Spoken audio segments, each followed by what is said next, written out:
সৌদির আকস্মিক সিদ্ধান্তে এবার আটকে গেল লাখো মানুষের ওমরা যাত্রা।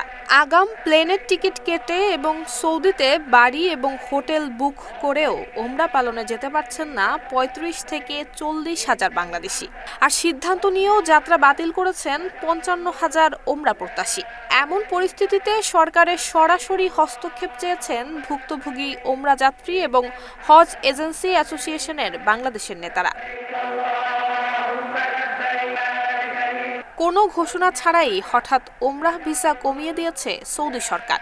নতুন কোটা পদ্ধতিতে বাংলাদেশিরা ভিসা পাচ্ছেন মাত্র ৮ থেকে ১০%। রমজানের শেষ দিকে সেটি নেমে এসেছে ২ থেকে ৩%। প্রতি মাসে গড়ে শুধু ওমরার জন্য ৭৫,০০০ ভিসা দেয় ঢাকা সৌদি দূতাবাস।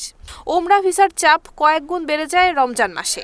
এবছর কেবল মার্চ মাসে বাংলাদেশ থেকে ১ লাখেরও বেশি আবেদন পড়েছে। তবে ভিসা হয়েছে মাত্র ২৪,০০০-এর মতো। শেষের দিকে ভিসা দেওয়ার হার ৩ থেকে ৪% নেমে এসেছে। কোটা পদ্ধতির কারণে এই জটিলতায় পড়েছেন বাংলাদেশিরা।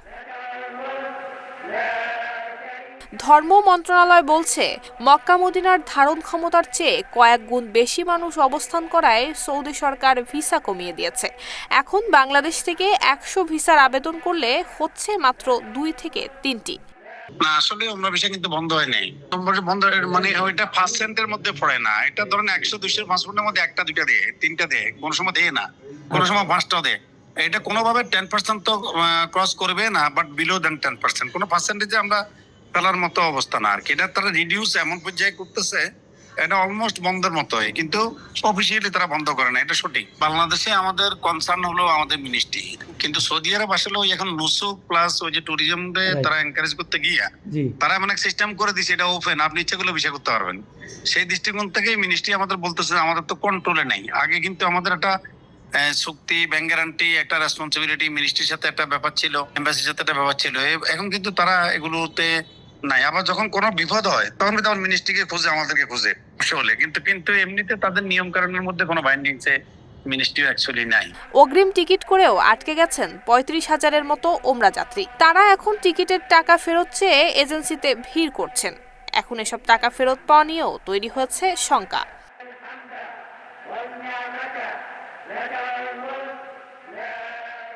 ভুক্তভোগীরা বলছেন, সব প্রস্তুতি থাকার পরও শুধু ভিসা না পাওয়ায় একজন ওমরা যাত্রী গড়ে ৩০ থেকে ৪০,০০০ টাকার ক্ষতির মুখে পড়েছেন। একই ধরনের ক্ষতির মুখে পড়েছেন বিভিন্ন এজেন্সির মালিক এবং মোয়াল্লেমরা। শুধু তাই নয়, প্লেনের টিকিট বাতিল কিংবা রিশিডিউল করতে গিয়ে অনেকের অতিরিক্ত টাকাও গচ্ছা দিতে হচ্ছে। নুসরাত জাহান মেহেক, ঢাকা পোস্ট।